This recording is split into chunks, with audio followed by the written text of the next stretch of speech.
tests are due tomorrow. No, we haven't even started yet. What are we gonna do? We'll go to my house tonight and do it. Okay. Oh God, we're never gonna get this done. I don't even have an idea. A time machine. What? We'll make a time machine. That'll be perfect. It's not like it's actually gonna work, but we can try. Okay, now let's try this out.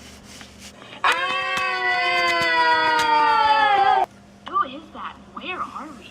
I don't know. Excuse me. What are you doing and how did you get in here? Came in a time machine. What? A time machine? No such thing was ever invented. Who are you? I'm Niels Bohr. Now get out of here. I'm making a groundbreaking laboratory experiment. Okay, we'll go. Do you know who that is? Some creepy old man. Now let's go. That's Niels Bohr, one of the most famous scientists of all time. Really? Yeah. I know. Let's bring him back to school with us. That would be the best science project ever. And how are we going to do that? He'll never come with us. Oh, I know. We can knock him out and drag him into the time machine. Okay. Excuse me, Mr. Bohr? I thought I told you guys to... Where am I? You're in Canada. 2013. We brought you back in our time machine. Why am I here? We needed you for a science project. What's that thing in your hand? That's a cell phone. A what?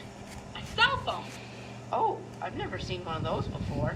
Really? No. Well, come on. We'll show you how to use it. Oh, okay. Okay, kids, it's time to turn in your science projects.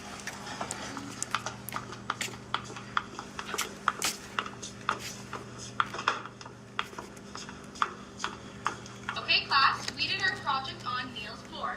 Okay, and did you girls make a PowerPoint or do a poster? Well, you see, we may have sort of brought the real man in. Girls, there's no way you could have done that. He's been dead for a lot of years, and there's just no way. Niels! Hello, Miss Norland. I'm Bohr, Niels Bohr.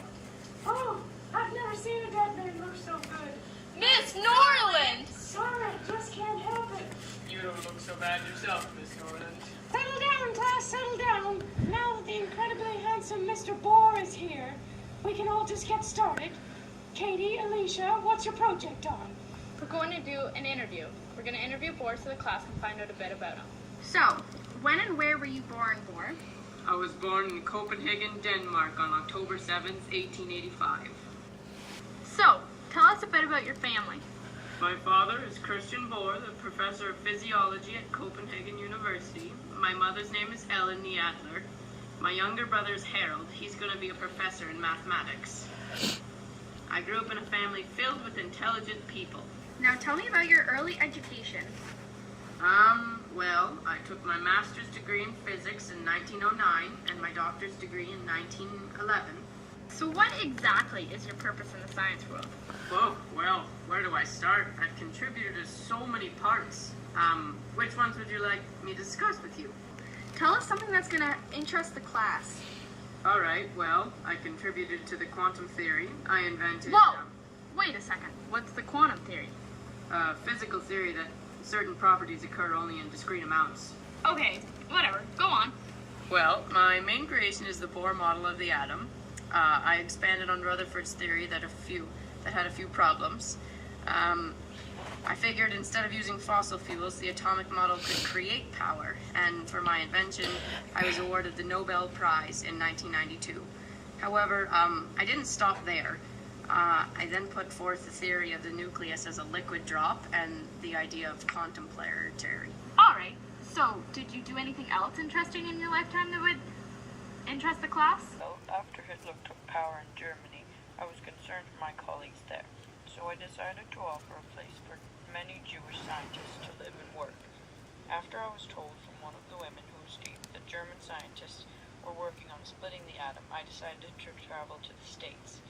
And this is where my contribution to the Manhattan Project to develop the atomic bomb came in. Well, we can sure tell you this, Bohr. Your contributions to the science world are surely recognized today. Everybody knows who you are. Your inventions are used in everyday life.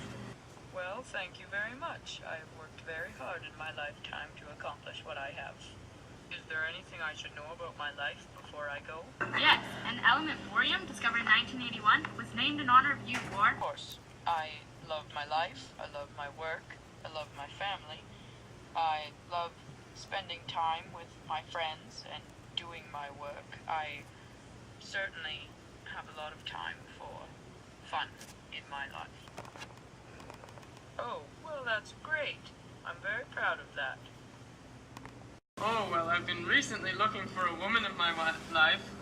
Oh, now have you, Bohr?